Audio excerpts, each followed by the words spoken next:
पुंडलिक वरदा हरी विठ्ठल श्री ज्ञानदेव तुकाराम पंढरीनाथ भगवान की जय। माऊली ज्ञानेश्वर महाराज की जय। न कर्मणा मनारंभान नैष्कर्म्यं पुरुषोष्णुते न च सन्न्यसनादेव सिद्धिं समधिगच्छति। नमामि सद्गुरुं शान्तं सच्चिदानंद विग्रहं पूर्ण ब्रह्म परानंद मीशमालंदी वल्लभम। नमो सद्गुरु तुकया ज्ञान दीपा नमो सद्गुरु सच्चिदानंद रूपा नमो सद्गुरु भक्त कल्याण मूर्ती नमो सद्गुरु भास्करा पूर्ण कीर्ती। अखंड मंडलाकारं व्याप्तमेन चराचरं तत्पदं दर्शितं येन तस्मै श्री गुरवे नमः। जयांची केलिया स्मरण होय सकळ विद्यांचे अधिकरण तेची बंधू श्री चरण श्री गुरूंचे ते नमस्कारो नियाता। न कर्मणा मनारंभान नैष्कर्म्यं पुरुषोष्णुते न च सन्न्यसनादेव सिद्धिं समधिगच्छति। ग्रंथराज ज्ञानेश्वरीच्या 3ऱ्या अध्यायाचं चिंतन आपण करतो आहोत आणि या 3ऱ्या अध्यायातील 4थ्या क्रमांकाचा हा श्लोक आहे। या श्लोकाचा अन्वय आणि अर्थ एकदा आपण पाहूयात। पुरुषः कर्मणाम अनारंभात नैष्कर्म्यं न अश्नुते च सन्न्यसनात एव सिद्धिं न समधिगच्छति। त्याचा अर्थ असा होतो, पुरुषः म्हणजे मनुष्य, कोणताही पुरुष कर्मणाम अनारंभात कर्माच्या अनारंभाने म्हणजे कर्माचं विहित कर्माचं अनुष्ठान न करता, कोणताही पुरुष विहित कर्माचं अनुष्ठान न करता नैष्कर्म्यं न अश्नुते म्हणजे कर्मशून्यतेला प्राप्त होत नाही। कर्माभाव रूप जी ज्ञाननिष्ठा आहे त्या ज्ञाननिष्ठेला तो प्राप्त होऊ शकत नाही, ज्ञानाचा अधिकारी होऊ शकत नाही। कोणताही पुरुष विहित कर्माचं अनुष्ठान केल्या वाचून नैष्कर्म्य स्थितीला प्राप्त होऊ शकत नाही। बर च आणि सन्न्यसनात एव सिद्धिं न समधिगच्छति आणि केवळ कर्मत्यागाने, कशा कर्मत्यागाने? ज्ञानरहित अशा कर्मत्यागाने, अजून कर्मत्यागाची स्थिती प्राप्त झालेली नसताना बळेच केलेल्या कर्मत्यागाने सिद्धिं न समधिगच्छति नैष्कर्म्य सिद्धीला म्हणजेच आत्मस्वरूप अवस्थान रूप जी सिद्धी तिला प्राप्त होत नाही।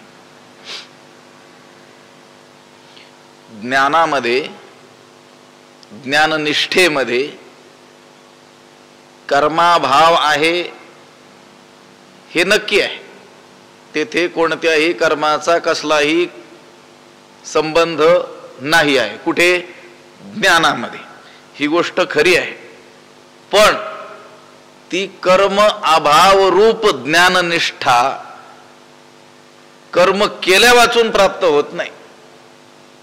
एखादा म्हणेल ज्ञाननिष्ठेमध्ये कर्माचा काय आहे? अभाव आहे ना, तर मग मी आताच कर्मच करत नाही, तर ती स्थिती प्राप्त होऊ शकणार नाही। ती गमतीनं उदाहरण सांगतात की नाही लोक। एक मुलगा आळसानं एका झाडाखाली निवांत झोपलेला होता। कुणीतरी माणूस आला, अरे तरुण माणूस आहेस, काहीतरी उद्योगधंदा केला पाहिजे, तुला बळ सामर्थ्य दिलंय, तारुण्य आहे। तो म्हटला मग कामधंदा केल्याने काय होईल? ते म्हटले पैसे येतील। पैसे आल्याने काय होईल? म्हटले कुणीतरी तुला मुलगी देईल, तुझा संसार होईल, त्यानं काय होईल? म्हणे मग तुला मुलं बाळ होतील, मग त्यानं काय होईल? तू आणखी व्यवसाय केला की आणखी पैसे येतील, घरदार बांधता येईल, त्याने काय होईल, व्यवसाय तुझा वाढेल, मुलं बाळ मोठी होतील, ते व्यवसाय करतील आणि मग तुला निवांत राहता येईल. तो म्हटला आताच काय करतोय मग. हे जरी गमतीनं उदाहरण सांगण्यात येत असलं तरी देखील आता तो जो आराम करतोय तो योग्य आहे का? त्याला खरा आराम प्राप्त होईल ना. एक नवीनच नोकरीला लागलेला माणूस, त्यानं विचार केला, नवीन लागलेला असल्यामुळं त्याला किती पगार, 10,000 रुपये. पण त्याने पाहिलं, पगाराच्या दिवशी गेला, महिनाभर काम करून किती रुपये, 10,000 रुपये त्याला मिळाले. पण त्याच दिवशी हा ज्याच्या जागेवर लागलेला होता नोकरीला, तो रिटायर्ड झालेला मनुष्य आपलं पेन्शन घ्यायला आलेला होता. त्याला पेन्शन किती मिळालं, 30,000. म्हणजे त्याचा रिटायर्ड होताना पगार किती होता, 60,000. हा काय म्हटला, महिनाभर काम करून मला किती मिळतोय, 30,000. मग मी रिटायर्डच होतो, 10,000 मिळतं, मी रिटायर्डच होतो. रिटायर्ड होशील पण कधी, अगोदर 30-35 वर्षे नोकरी केली. नोकरी केल्या वाचून जसं रिटायरमेंटचा त्याला लाभ घेता येणार नाही, तसं कर्माभाव रूप स्थिती प्राप्त होईल. पण अगोदर काय करावं लागेल, कर्म करावं लागेल, कर्मत्याग घडेल. पण कधी, आधी कर्म तर करावी लागतील ना. ती विहित कर्म निष्काम बुद्धीनं, ईश्वरार्पण बुद्धीनं करत करत तो जाईल, त्यावेळेस त्याला त्याच्यामध्ये ज्ञानाचा अधिकार प्राप्त होईल आणि हळू आपोआपच त्याची कर्म काय होतील, सुटतील. पण कोणत्याही विहित कर्माचं अनुष्ठान न करता कोणताही पुरुष त्या कर्माभाव रूप ज्ञाननिष्ठेला, त्या नैष्कर्म्य स्थितीला प्राप्त होत. नैष्कर्म्य स्थिती हे आपलं लक्ष आहे, ध्येय आहे, तिथंच आपल्याला जायचंय, त्या ज्ञानातच जायचंय जिथं कर्माचा काही संबंध नाही आहे. पण ती स्थिती प्राप्त करण्याकरिता मार्ग कर्मातूनच जातोय. म्हणून ते म्हणतात, कोणताही पुरुष विहित कर्माचं अनुष्ठान न करता, कर्मणाम अनारंभा, कर्माचा आरंभच न करता कर्माभाव रूप त्या ज्ञाननिष्ठेला तो प्राप्त होऊ शकत नाही. अन्नच संन्यासनाद एव सिद्धीम समधिगच्छति. केवळ कर्मत्यागाने, आपण होऊन केलेल्या कर्मत्यागाने सिद्धीला, मोक्षाला तो प्राप्त होत नाही. मोक्षात कर्मत्याग आहे ही गोष्ट खरी, पण तो कर्मत्याग झाला पाहिजे, कर्मत्याग करावा लागत नाही. कर्मत्याग करणं ही गोष्ट वेगळी आणि कर्मत्याग होणं ही गोष्ट वेगळी. ती कर्मे आपोआप सुटली पाहिजे आणि ती सुटतील कधी, ज्यावेळेस ज्ञानाचा अधिकार प्रकट होईल त्यावेळेस. ज्ञानाचा कोणताही अधिकार प्रकट झालेला नाही आणि यानं काय केलं, कर्म टाकून दिलं. न बाणता स्थिती अंगी, तुकोबराय शिव्या देतात ना, कर्मत्यागी लंडतो. तुकोबरायचं जरा कठोर काम आहे. ज्ञानोबराय थोडस खूपच राग आला तर काय म्हणतील, मूढ आहेस, मूर्ख आहेस, असं काहीतरी बोलतील, मौळ भाषेत बोलतील. पण ती भाषा काही चालत नाही लोकांना. तुकोबराय मात्र आसूड उघडा करून आसूड मारतील, असं आहे. मग त्या अधिकाराच्या लोकांना तसं काय करावं लागतंय, सांगावं लागतंय. आमचे एक गुरु स्वरूप असलेले एक महात्मे होते, बाबा आपले कृष्णदेवा. ते म्हणायचे, ज्ञानोबरायांची भाषा म्हणजे ब्राह्मणांची भाषा असं म्हणायची. ते किती रागावले तर मवळकीनच बोलणार, हा शालरोडीतून मारणार. तुकोबरायांची भाषा कुणब्याची भाषा, षष्ठीचा प्रयोग करूनच बोलणार, त्याच्याशिवाय कळणार नाही.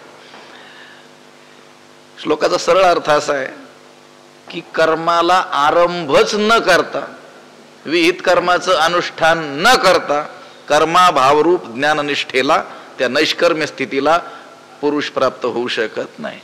आणि केवळ बळेच केलेल्या कर्मत्यागानं संन्यासनाद एव सिद्धीम न समधिगच्छति, त्या सिद्धीला, मोक्षाला प्राप्त होऊ शकत नाही. वाचोनी कर्मारंभ उचित न करिता सिद्धवत, कर्महीना निश्चित होई जेना. अतिशय सोपं सांगतात ज्ञानोबा आहे.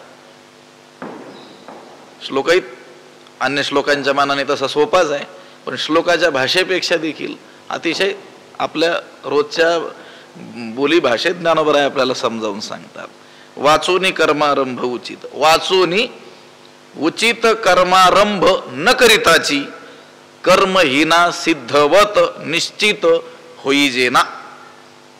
वाचोनी शिवाय उचित कर्मारंभ न करिताची, योग्य अशा विहित अशा कर्माचा आरंभ म्हणजे कर्माचं आचरण न करताच कर्महीना सिद्धवत निश्चित होई जेना. कर्महीनाला म्हणजे कर्म न करणाऱ्याला, सिद्धवत, सिद्ध म्हणजे मुक्त, वत म्हणजे प्रमाणे, मुक्त पुरुषाप्रमाणे निश्चयाने होता येणार नाही. तो जो मुक्ती दशा भोगतोय त्याला कर्माचं काही बंधन नाही आहे. निस्त्रय गुण्ये पथी विचरताम को विधी को निषेधा. तो त्रिगुणातीत झालेला महात्मा आहे, ज्ञानामध्ये स्थित आहे, त्याला कर्म करण्याची आज्ञा श्रुती करत नाही. आमचे श्री गुरु स्वामीजी सांगायचे अनेक वेळेस, असं जरा कधी असा प्रसंग आला की वेद सुद्धा मला आज्ञा करू शकत नाही, ईश्वर सुद्धा मला आज्ञा करू शकत नाही, कारण ते त्या मायेच्या आतीत पोहोचलेले आहेत, अज्ञानाच्या पलीकडे ते गेलेले आहेत, त्यामुळे ते म्हणतात तसं.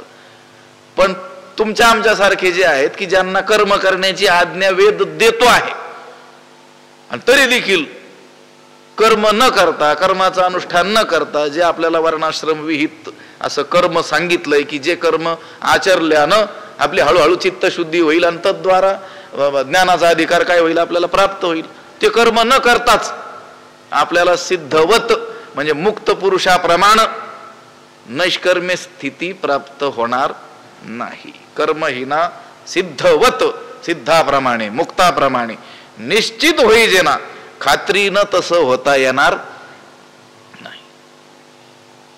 त्यांनी जन्मोजन्मी निष्काम कर्म आचरलेले आहेत म्हणून त्यांची चित्तशुद्धी झालेली आहे, त्यांना ज्ञान प्राप्त झालेलं आहे, ती कर्मे गळून पडलेली आहेत. त्यांना बघून आपल्यासारख्या अज्ञान्यांनी अजून कर्माचा आरंभच केलेला नाही, अजून कर्म अनुष्ठान केलेलेच नाहीत, विहित कर्म आचरलेच नाहीत, आणि त्यांना बघून काय केलं आपण, दिली कर्म सोडून किंवा कर्माचं अनुष्ठानच केलं नाही. चालेल का? तसं होता येईल का आपल्याला? सगळी कामं उरकून स्वस्थ बसणारा मनुष्य आणि अजून कामच सुरू नाही केलं आळसानं तसा बसणारा मनुष्य, वरून जरी सारखे दिसत असले तरी दोघांची स्थिती सारखी आहे का? नाही आहे. एकानं काय केलंय, सगळी कामे आटोपून काय झालाय, स्वस्थ बसलेला आहे, आणि दुसरा ते काम अजून सुरूच केलेलं नाही तरी देखील आळसानं स्वस्थ बस. तुकोबाराय म्हटले की नाही, असं वेगळा विषय आहे थोडासा, पण याला संबंधित आपण करूयात. एक ध्यानस्थ बसलेला आहे, अगदी त्याला ध्यान लागलेलं आहे, आणि दुसरा येऊन त्याच्या शेजारी बसला आणि तो झोप घेतोय. वरून पाहताना अज्ञानी माणसांना ती दोघे कसे दिसतील? सारखी. वर्म जाणे तो पारखी, पण जो पारखी आहे त्याच्यातला तज्ज्ञ जो आहे तो मात्र जाणेल कोण ध्यानस्थ आहे आणि कोण निद्रा घेतो आहे. लक्षात आलं का?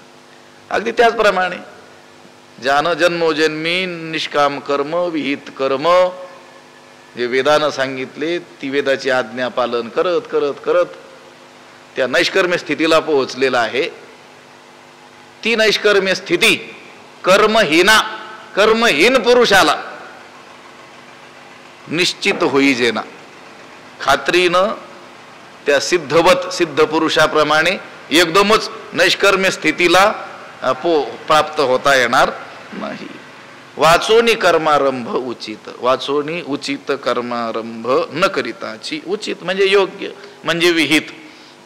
आपापल्या वर्णाला आणि आश्रमाला शास्त्रानं सांगितलेली जी कर्मे आहेत त्याला श्रौत कर्म, स्मार्त कर्म वगैरे म्हणतात. ती ज्याला जी कर्मे सांगितलेली आहेत त्यानं ती कशी केली पाहिजेत, मोठ्या इमानदारीनं ती कर्मे आचरली पाहिजेत. तेव्हा ती कर्म काय होतात, चित्तशुद्धीला हेतू होत असतात.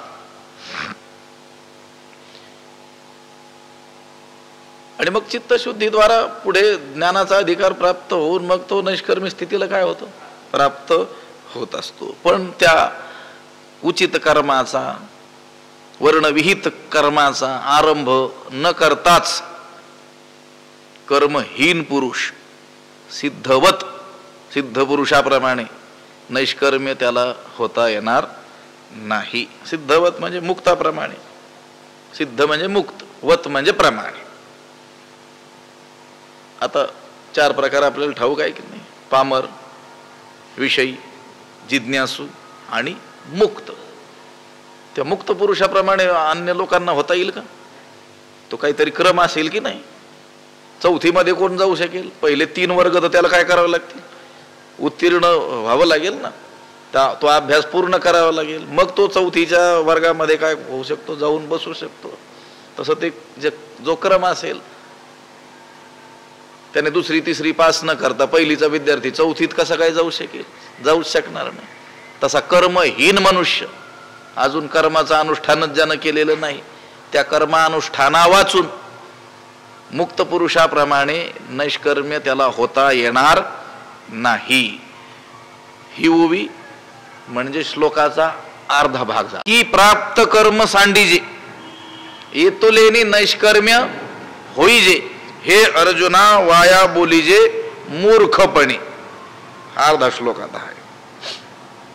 एकानं अजून कर्माचा आरंभच केलेला नाही, तो सिद्धाप्रमाणे कर्महीन असलेला हा मनुष्य सिद्ध पुरुषाप्रमाणे नैष्कर्म्य दशेला प्राप्त होऊ शकत नाही. आणि एकानं मात्र कर्म आरंभलेलं होतं आणि ते कर्म त्यानं काय केलं, मध्येच टाकून दिलं, तो देखील नैष्कर्म्य स्थितीला प्राप्त होणार नाही. म्हणजे जो शाळेतच अजून गेलेला नाही तोही 4थीला जाणार नाही, आणि जो गेलाय अजून 1लीत आहे किंवा 2रीत आहे तोही 4थीला जाणार नाही. सरळ सोपं गणित.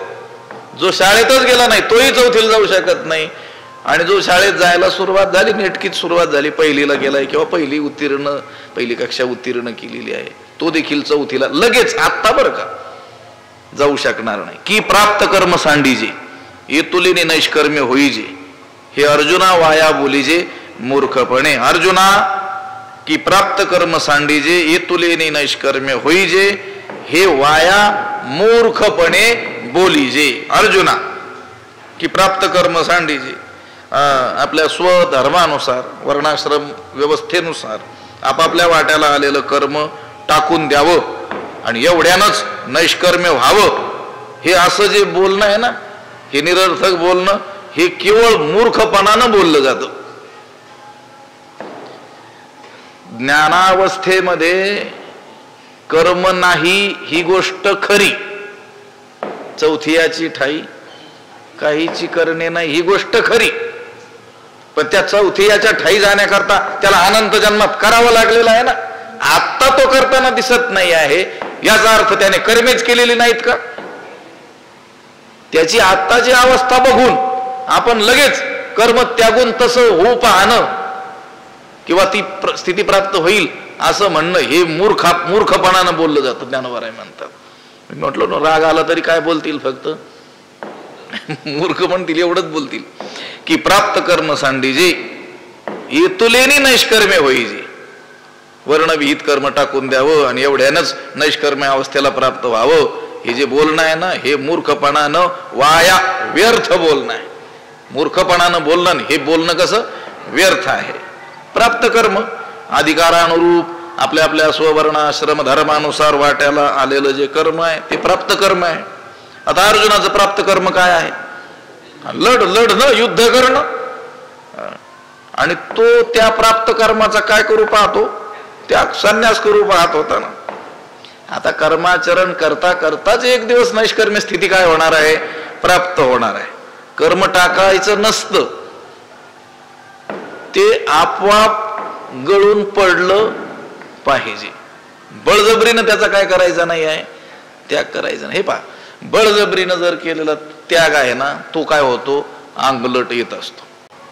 का प्राप्त कर्म सांडीजे येतुलेली नैष्कर्म्या होईजे, हे अर्जुना वाया बोलीजे मूर्खपणे. सरळ सरळ देव त्यालाच बोलतोय की नाही, तू तुझ्या वाट्याला आलेलं जे प्राप्त कर्म आहे आत्ता युद्ध करणं ते त्यागू पाहतोस, आणि मागच्या अध्यायात सांगितलेला स्थितप्रज्ञ होऊ पाहतोस. हे बोलणं काय आहे तुझं, मूर्खपणाचं आहे. उदाहरणं दिली ज्ञानोबारायांनी. सांगे पैल तिरा जावे ऐसे व्यसन का जेथ पावे, तेथ नावे ते त्यजावे घडे केवी. जेथ पैल तिरा जावे ऐसे व्यसन पावे, तेथ नावे ते त्यजावे केवी घडे. सांगे भगवंत म्हणतात, जेथ पैल तिरा जावे ऐसे व्यसन पावे. जेथे पैल तिरा जावे, नदीच्या पलीकडच्या तीराला गेलं पाहिजे, गेलंच पाहिजे, ऐसे व्यसन पावे, असं संकट काय झालं, प्राप्त झालं. अलीकडच्या तीराला मनुष्य होता आणि असं भयंकर संकट आपत्ती काहीतरी ओढवली की आता त्याला पैल तीराला गेल्या वाचून पर्याय नव्हता. असं संकट ज्यावेळेस प्राप्त होतं त्यावेळेस तिथं नावही होती, पण यानं काय केलं, याने काय केलं, त्या नावेचाच काय केला, त्याग केला. चालेल का? त्या नावेचं काय केलं पाहिजे, आश्रय. ती नाव काय आहे, उपयोगी. कशाला, पैल तीराला नेण्याकरिता. बरं, पैल तीराला जाणं ही अत्यावश्यक आहे. एवढं संकट इकडं काय झालेलं आहे, प्राप्त झालं. अहो, बिबट्या माग लागला म्हणा की नदी तीराला गेलेला होता, बिबट्याने त्याला पाहिलं, त्याच्या माग लागला. आता प्राणावरच बेतलेलं संकट होतं, नावही तिथं होती, त्याने काय करायला पाहिजे होता, पटकन नावेचा काय करायला पाहिजे होता, आश्रय करायला पाहिजे होता आणि निघून जायचं पलीकड. त्याला तिथं सुचलं काय, नावेचा त्याग करायचा. नावेचा त्याग त्या प्राणानेशी जाईल तो. ज्ञानोबाराय विचारतात, असं योग्य होऊ शकतं का नावेचा त्याग करणं, किंवा आता मी नावेचा त्याग करतो असं जे विधान तो करील ते योग्य आहे का, नाही. व्यसन, व्यसन शब्दाचा अर्थ आहे संकट, अडचण, दुःख, काहीतरी आपत्ती प्राप्त झाली. व्यसन शब्दाचा दुसरा एक अर्थ आहे सवय, आहे ना. कशा कशाचं कोणाकोणाला काय असतं, व्यसन असतं. तो व्यसन शब्द सवय या अर्थी आहे. छंद, नाद, नाद हा देखील शब्द आहे, त्याला पर्यायी शब्द असा आहे. त्या अर्थाला धरून एक श्लोक येतो साहित्यात, व्यसनानी सन बहुनी सन. या जगामध्ये खूप खूप व्यसन सांगितलेली आहेत म्हणते. किती सांगावं, सगळी व्यसनच व्यसन, कारण कोणाला कशाचं कोणाला कशाचं. पण ते म्हटले त्याच्यात दोन व्यसन चांगली आहेत. कोणती दोन व्यसन सांगा म्हटले, व्यसनी लोक म्हणतील सांगा. ते म्हटले विद्याभ्यसनम व्यसनम आणि हरिपाद सेवनम व्यसनम. हे दोन व्यसन चांगली आहेत. सतत अभ्यासाचं व्यसन आणि दुसरं भगवंताच्या चरणाचं स्मरण करणं, ध्यान करणं, दर्शन करणं, हे व्यसन, हे काय आहे, चांगलं आहे. तो व्यसन शब्द तिथं सवय, छंद, नाद या अर्थी येतो. पण इथं हा व्यसन शब्द कोणत्या अर्थी आलेला आहे, संकट, संकट या अर्थी आलेला आहे. सांगे पैल तिरा जावे ऐसे व्यसन का जे थपावे. असं सांग बरं, नदीच्या पैल तीराला गेलंच पाहिजे असं संकट जेव्हा प्राप्त होतो, तेथ नावे ते त्यजावे घडे केवी. त्यावेळेस त्या नावेला, त्या होडीला टाकून द्यावं, हे असं कसं होऊ शकेल का, योग्य आहे का, ते नाही आहे. पोहूनही जाण्याचं सामर्थ्य नाही आहे, पण पलीकडं तर गेलंच पाहिजे. तिथं काय आहे, नावही आहे. त्या नावेचा त्याग करून चालेल का, चालणार नाही. हे सांगायचंय कशासाठी, तैसी आत्मज्ञान विखी जव निश्चिती नाही निकी, तव नो हावे यागादिकी उदासीन. यागादी म्हणजे जे नित्यकर्म जे आपले आहेत त्यांच्याविषयी उदास होऊ नये, त्यांचा त्याग करू नये. जोपर्यंत आत्मज्ञानाविषयी निश्चित अजून अंतःकरणाची खात्री झालेली नाही. आपल्यामध्ये ज्ञानाधिकार प्रकट झालेला आहे असं जोपर्यंत खात्रीनं वाटत नाही तोपर्यंत जे विहित असलेलं कर्म ते यागादी त्यांचा त्याग उचित नाही. हे यातून सांगे पहिलं ती राजावे ऐसे व्यसन का जेथ पावे तेथ नावे ते त्यजावे घडे केवी. अजून एक उदाहरण देतात. ना तरी तृप्ती इच्छिजे तरी कैसेनी पाकू न कीजे की सिद्ध ही न सेविजे केवी सांगे. ना तरी तृप्ती इच्छिजे तरी पाकू कैसेनी न कीजे की सिद्धू ही केवी न सेविजे सांगे. ना तरी म्हणजे अथवा किंवा. ज्ञानोबा म्हणतात हे नावेचं जे उदाहरण आहे ते लक्षात नसल आलं तर आणखी एक सांगतो. ना तरी किंवा अथवा तृप्ती इच्छिजे आपली क्षुधा शांत व्हावी भूक शांत व्हावी अशी काय आहे इच्छा आहे. प्रचंड भूक लागलेली आहे आणि या भुकेचं शमन व्हावं ही क्षुधा शांत व्हावी अशी काय झाली इच्छा झाली. तरी पाकू कैसेने न कीजे तर मग स्वयंपाक कसा काय करू नये. जर भूक लागली ती भूक भागावी अशी इच्छा आहे तिथं काय आहे साहित्य देखील आहे तर मग स्वयंपाक का करू नये. बरं ठीक आहे नसेल येत करता भूकही लागलेली आहे पण सामग्रीही आहे पण स्वयंपाक करता येत नाही. कुणीतरी म्हटलं नाही नाही स्वयंपाक करून ठेवलेला आहे हा तुम्ही सेवन करा की सिद्ध ही न सेविजे केवी सांगे. किंवा तयार असलेला देखील का खाऊ नये सांग बर. काय करावं त्यानं. एक तर तो कोणी तयार करून ठेवलेला तो स्वयंपाक खावा किंवा मग नसल दुसऱ्याच्या हातचं खायचं तर काय करावं आपला स्वयंपाक करून खावा. तरी कैसेनी पाक न कीजे. तो म्हटलं नाही नाही कुणाच्या हातचंही मी खात नाही. नाही खात अनेक लोक ते म्हटले नसतील खात स्वतःच काय करत असतील बनवून खात असतील. म्हटलं ही सिधा सामग्री घ्या. ते म्हटले मी करतही नाही आणि माझी इच्छा आहे काय भूक शांत व्हावी. कशी काय होईल काही दोन्हीपैकी काहीतरी करावं लागेल ना. ना तरी तृप्ती इच्छिजे. तृप्ती म्हणजे समाधान क्षुधा शांती. भूक लागली शिधाही आहे किंवा स्वयंपाकही तयार आहे शिधा घेऊन स्वतः आता स्वयंपाक करायलाही तयार नाही आणि आयता असलेला जो स्वयंपाक आहे तोही खाण्यास तयार नाही तर मग तृप्ती कशी होणार. तुका म्हणे धनी नव्हे जेविल्या वाचून. जेवल्या वाचून त्याची तृप्ती कशी काय होईल होणार. ना तरी तृप्ती इच्छिजे तरी कैसेनी पाक न कीजे की सिद्धही न सेविजे केवी सांगे. जव निरार्थता नाही तव व्यापार असे पाही मग संतुष्टीच्या ठाई कुंठे सहजे. जव निरार्थता नाही जोपर्यंत निरार्थता निरिच्छ स्थिती इच्छाराहित्य प्राप्त झालेलं नाही म्हणजे समूळ इच्छा जोपर्यंत नष्ट झालेल्या नाहीत जोपर्यंत मनुष्य निरिच्छ झालेला नाही. किमिच्छन कस्य कामाय शरीरम अनुसंज्वरेत.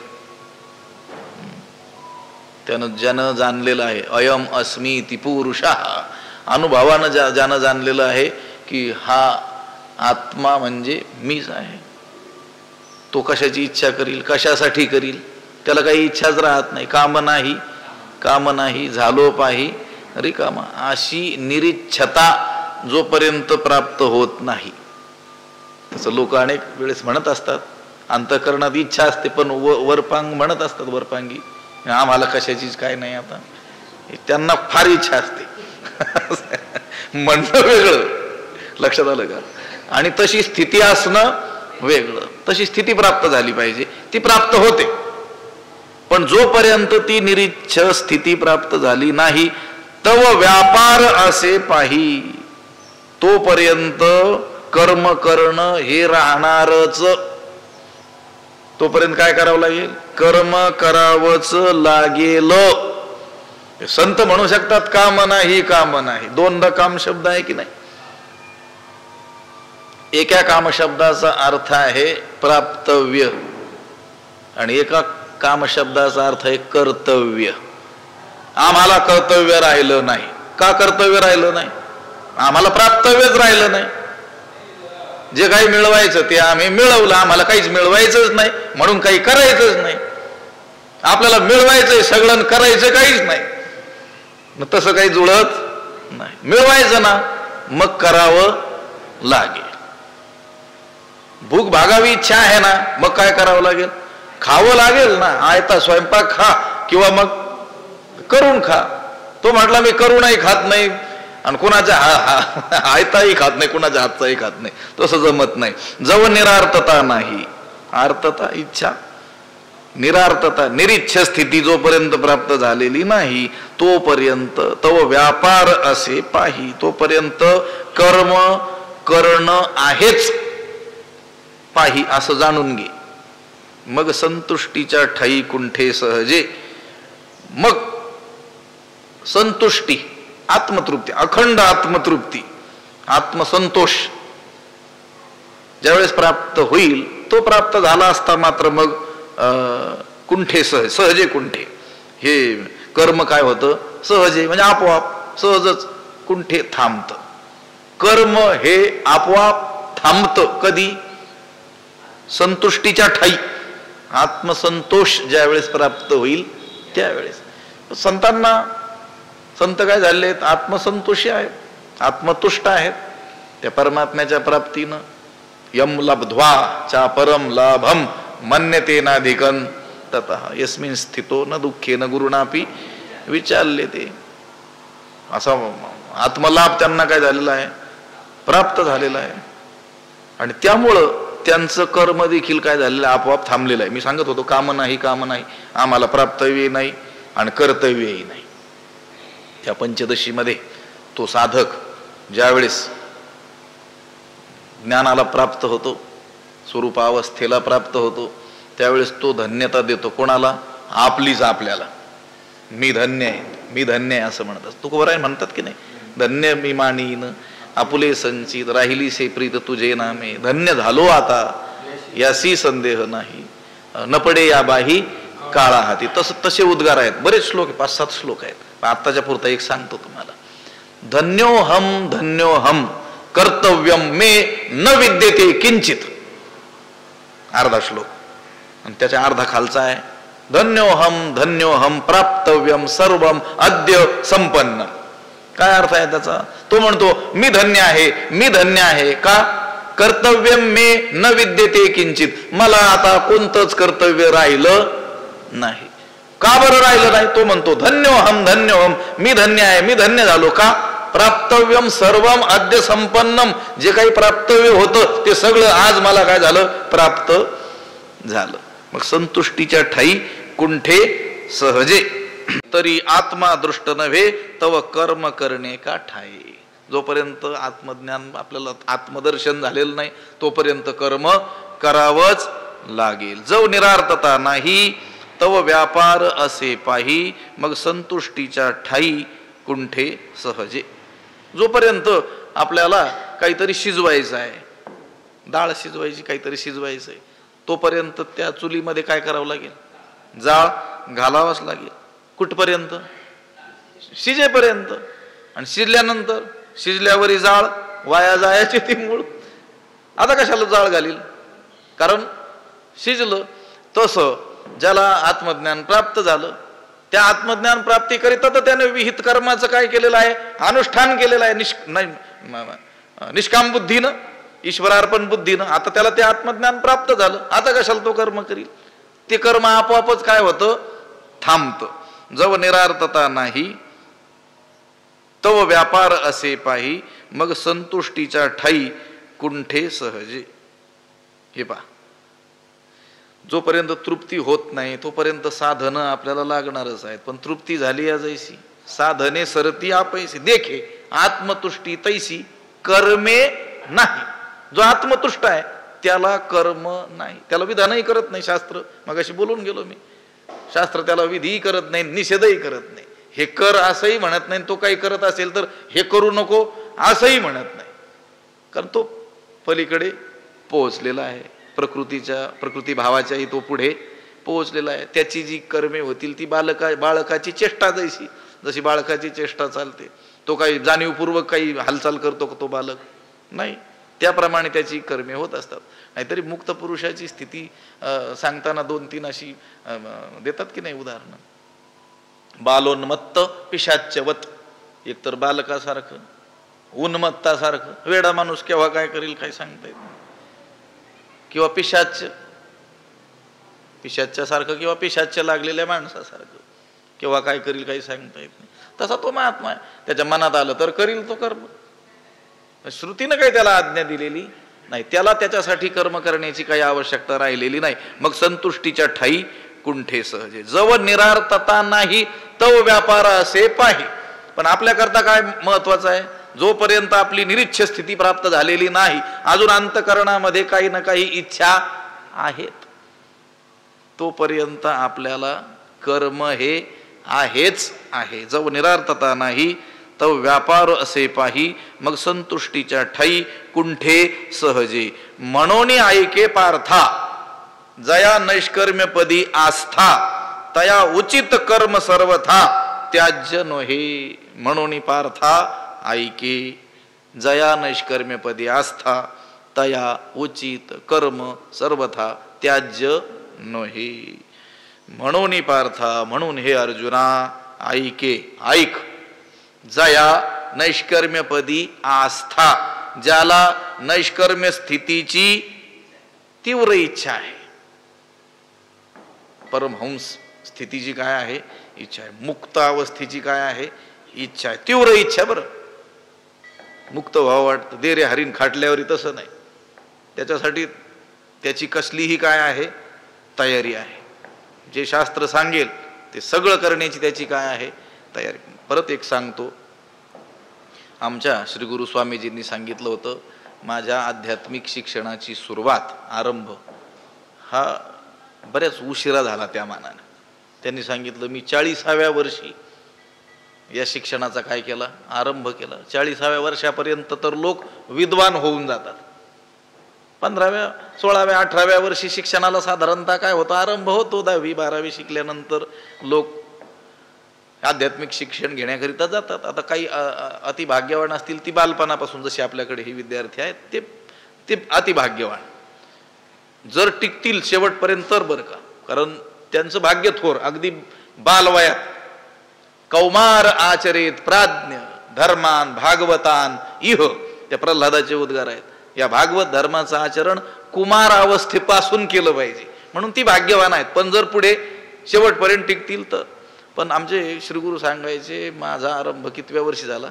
40-41व्या वर्षी. आणि नंतर व्याकरण शिकले, इतकं घोकमपट्टी केली.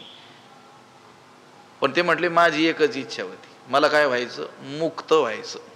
तीव्र इच्छा, ते सांगतोय मी. आणि त्यासाठी जो जे सांगेल ते साधन करण्याची माझी काय होती? तयारी होती.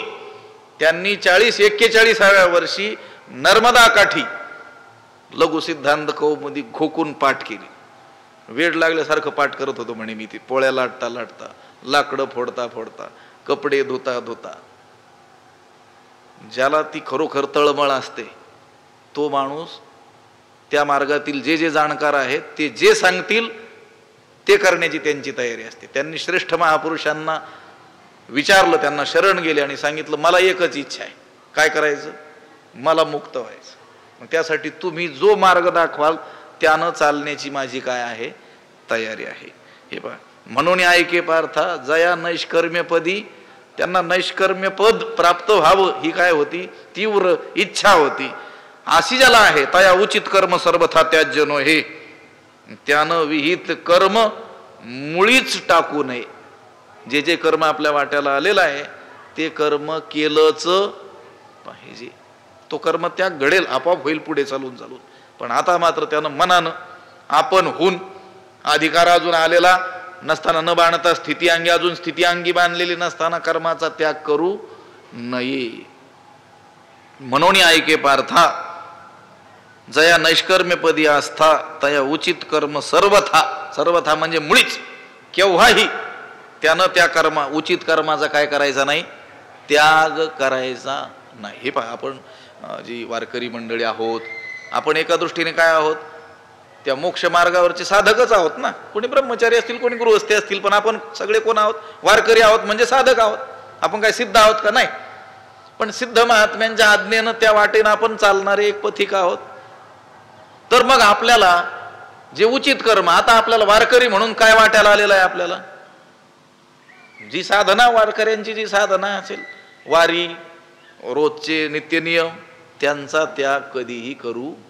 अहरह संध्याम उपासित, रोज रोज संध्या केली पाहिजे अशी ब्राह्मणांना, त्रैवर्णिकांना, द्विजांना श्रुतीनं आज्ञा दिलेली आहे की नाही. मग वारकऱ्याच्या दृष्टीनं काय संध्या आहे, काकडा, हरिपाठ, प्रसंगानुरूप येणारी वारी असेल. लक्षात आलं का. ही त्यागून आपण सिद्ध अवस्थेला जाऊ का. जे आत्ता गुरुजन आहेत आपले, ज्या अवस्थेत आहेत, ज्या स्थितीचा ज्या आनंद उपभोगत आहेत, त्या स्थितीला आपण प्राप्त होऊ का, ही कर्म जर त्यागली तर. नाही, कारण त्यांनाही ती स्थिती कशी प्राप्त झालेली आहे, जन्मोजन्मी ती साधना करून ती प्राप्त झालेली आहे. तया उचित कर्म सर्वथा त्याज्य नोहे. म्हणून ऐके पार्था जया नैष्कर्म्यपदी आस्था, तया उचित कर्म सर्वथा त्याज्य नोहे. आणि आपुला आली चाडे, आपा दिले हे मांडे, की तेजिले कर्म सांडे, ऐसे आहे. तसाच आहे अन्वय. आणि आपुला आली चाडे, आणि आपल्या इच्छेप्रमाणे आपा दिले हे मांडे, कोणतेही कर्म स्वीकारलं म्हणजे ते विहित कर्म होऊन व्यवस्थित घडलं, की तेजिले कर्म सांडे ऐसे आहे. किंवा कोणत्याही कर्माचा त्याग केला म्हणजे सर्व कर्म संन्यास प्राप्त झाला, असं आहे का. कर्म करावंच लागेल. पण आपल्या इच्छेप्रमाणे कोणतंही कर्म करून चालेल काय. जे सांगितलंय तेच ना. मागच्या वेळी काय सांगितलं, तया उचित कर्म, त्याच्यासाठी उचित म्हणून शास्त्राने ठरवलेलं आहे. त्याने नाही ठरवायचं की माझ्यासाठी हे योग्य आहे आणि हे अयोग्य आहे. त्याचा जन्म जिथे झाला असेल, ज्या वर्णात आणि ज्या आश्रमात तो आत्ता असेल, त्याच्या कल्याणासाठी कोणतं कर्म आवश्यक आहे हे कोणी ठरवायचं. श्रुतीनं, शास्त्रानं, आपल्या गुरुजनांनी, संतजनांनी. आणि तेच कर्म करणं आपण काय आहे, योग्य आहे. मोठा विषय आहे. आपण महाराष्ट्रात जन्मलेली भाग्यवान लोक आहोत. वारकरी संप्रदाय आपल्याला परंपरेनं प्राप्त झालेला आहे. आपल्याला उद्धारासाठी कुणाच्या दारात भीक मागण्याची गरज आहे का. आणि आपुला आली चाडे, आपा दिले हे मांडे, आणि आपल्या इच्छेप्रमाणे आपण स्वीकारलेलं तेवढंच कर्म आपल्याकडून घडलं. किंवा तेजिले कर्म सांडे ऐसे आहे. किंवा आता करत असलेल्या कर्माचा आपल्याला वाटलं म्हणून काय केला, त्याग केला, मग आपल्याला सर्व कर्म संन्यास प्राप्त झाला, असं आहे का. एवढा सोपा आहे का संन्यास. संन्यास आपली परंपरा आहे. 4 वर्ण 4 आश्रम आहेत की नाही, ब्रह्मचारी, गृहस्थ, वानप्रस्थ आणि संन्यास आश्रम हा एक आश्रम आहे. पण म्हणून लगेच कोणी उठला की लगेच त्याला संन्यास घेता येईल का, नाही. यद हरेव विरजेत तद हरेव प्रव्रजेत. श्रुतीनं सांगितलं, ज्या क्षणाला प्रचंड वैराग्य प्राप्त होईल त्या क्षणाला संन्यास घेतला तरी चालू शकतो, कोणत्याही आश्रमातून. मग ब्रह्मचारी आश्रमातून डायरेक्ट तो संन्यास आश्रमात जाऊ शकतो किंवा गृहस्थ आश्रमातूनही जाऊ शकतो. पण ती श्रुती लक्षात ठेवा, यद हरेव विरजेत, प्रचंड त्याला काय झालं पाहिजे, वैराग्य प्राप्त झालं पाहिजे. कोणत्याही आश्रमातून जाऊ शकतो. किंवा मग नाही तेवढं वैराग्य, मग क्रमाक्रमाने जा, ब्रह्मचारी, गृहस्थ, वानप्रस्थ आणि मग संन्यास. तो आपोआपच होणारच आहे ना, थोडा वेळ लागेल. पण मग आपणच कर्म टाकून दिलं आणि लगेच आता मला सर्व कर्म संन्यास प्राप्त झाला, असं होईल का. नाही, ओवीचं भाष्य केलं बरं का फक्त, मी काही मनानं नाही सांगत. आणि आपुला आले चाडे, आपा दिले हे मांडे, की तेजिले कर्म सांडे ऐसे आहे. अरे हे वायाची सैरा बोली जे उकल तरी देखोनी पाहिजे, तरी तेजिता कर्म न तेजे निभ्रांत मानी. हे वायाची सैरा बोली जी, हे म्हणजे हे बोलणं व्यर्थच आहे, उगाचच काहीतरी बोलणं आहे. कोणतं, कर्माचा त्याग किंवा कर्माचा स्वीकार आपल्या इच्छेनुसार होत असतो. कर्माचा त्यागही आपल्या इच्छेवर नाही आहे. आणि कर्माचा स्वीकार, कोणतं कर्म करावं हेही आपण ठरवू शकत, तिथं आपला अधिकार नाही. हा, कर्मात आपला अधिकार आहे, कर्मण्येवा अधिकार असते, पण शास्त्रानं सांगितलेलं कर्म निमुटपणे आपल्याला करावंच लागणार आहे. ठेविले अनंते, तुम्हाला ठेवलंय ना, ब्राह्मण, क्षत्रिय, वैश्य, शूद्र किंवा ब्रह्मचारी, गृहस्थ, वानप्रस्थ, संन्यासी, मग तैसेची राहावे. ब्रह्मचारी आहात, ब्रह्मचार्यासारखंच राहा. ब्रह्मचारी धर्म घोकावी अक्षरे, तसंच राहा, काहीच करत नाही. आणि मग कसं काय ब्रह्मचारी म्हणता येईल शास्त्राच्या व्याख्येनुसार? नाही, तिथंच राहावं लागेल. ही वायाची सैराबोली, जी कर्माचा स्वीकार आणि कर्माचा त्याग आपल्या इच्छेवर अवलंबून आहे, असं हे व्यर्थ बोलणं आहे. अप्रमाण बोलले जातं, त्याला कोणताही शास्त्रात आधार नाही आहे. सैराबोलीची उकल तरी देखोनी पाहिजे, तरी उकल देखो पाहिजे. याचा उलगडा नीट विचार करून जर पाहिला, देखो पाहिजे, पाहिला पाहिजे, याचा जो विचार आहे ना, कर्म कोणतं केलं पाहिजे किंवा कर्माचा त्याग कधी केला पाहिजे, याचा जर विचार करून आपण पाहिला तर कर्म त्यजिता न त्यजे, कर्म नुसतं टाकल्याने टाकलं जात नाही. आपण कर्म त्याग केल्यानं ते कर्म सुटत नाही. निभ्रांत मानी, हे निसंशय समजून घे, याच्यात कोणत्याही प्रकारचा संशय नाही. आपण कर्म त्यागल्याने तो कर्म त्याग होतो, ही भ्रांत कल्पना आहे. आपण कर्म त्यागल्याने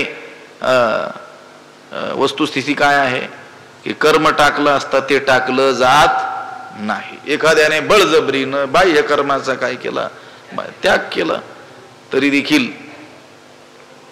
कर्म चालूच आहे. कर्म पुढे येईल की नाही. न हि कश्चित क्षणमपि जातु तिष्ठत्य कर्मकृत. पुढचा श्लोक आहे लगेच. विषय कोणीही, कोणताही पुरुष एक क्षण देखील कर्म केल्या वाचून राहू शकत नाही. हे बघणं, श्वास घेणं, चालणं, बोलणं, खाणं पिणं, हे विचार करणं, संकल्प विकल्प, हे थांबेल काय? जे शास्त्राने करायचं होतं, करायचं सांगितलं होतं ते करणार नाही, पण दुसरं काहीतरी करील ना. नाही 4 वाजता प्रवचनाला येणार, पण टीव्ही तर बघत बसेल की नाही. नाही भजन करणार, पण दुसरी काहीतरी बडबड करेल की नाही. ते थांबणार आहे का कधी? नाही थांबणार. हे वायाची सैरा बोली, जे उकल तरी देखोनी पाहिजे, तरी तेजिता कर्म न तेजे, निभ्रांत मानी. पुंडलिक वरदा हरी विठ्ठल, श्री ज्ञानदेव तुकाराम, पंढरीनाथ भगवान की जय. माऊली ज्ञानेश्वर महाराज की जय. विठ्ठल विठ्ठल विठ्ठल विठ्ठल विठ्ठल विठ्ठल. पुंडलिक वरदा हरी विठ्ठल, श्री ज्ञानदेव तुकाराम, पंढरीनाथ भगवान की जय. माऊली ज्ञानेश्वर. आता विश्वात्मके देवे, येणे वाग्यज्ञे तोषावे, तोषोनी मज द्यावे पसाय दान हे. जे खळांची व्यंकटी सांडो, तया सत्कर्मी रती वाढो. भूता परस्परे पडो, मैत्र जीवांचे दुरितांचे तिमिर जावो. विश्व स्वधर्म सूर्ये पाहो, जो जे वांछील तो ते लाहो. प्राणी जात वर्षत सकळ मंगळी, ईश्वर निष्ठांची मांदियाळी. अनवरत भूमंडळी भेटतू या भूता, चला कल्पतरूंचे आरव. चेतना चिंतामणीचे गाव, बोलते जे अर्णव पियुषांचे. चंद्रमे जे अलांछन, मार्तंड जे तापहीन. ते सर्वाही सदा सज्जन, सोय रे होतू किंबहुना सर्व सुखी. पूर्ण होऊनी तिही लोकी, भजिजो आदि पुरुखी अखंडित. आणि ग्रंथोपजीविये, विशेषी लोकी इये. दृष्टादृष्ट विजय होवा वेजी. एथ म्हणे श्री विश्वेश्वरावो, हा होईल दान पसावो. येणे वरे ज्ञानदेवो सुखिया झाला, येणे वरे ज्ञानदेवो सुखिया झाला. येणे वरे ज्ञानदेवो सुखिया झाला. पुंडरीक वरदा हरी विठ्ठल, श्री ज्ञानदेव तुकाराम, पंढरीनाथ भगवान की जय. माऊली ज्ञानेश्वर महाराज की जय. जगद्गुरु तुकाराम महाराज की जय. शांती ब्रह्म एकनाथ सद्गुरु बंशी महाराज की जय. सद्गुरु जोग महाराज की जय.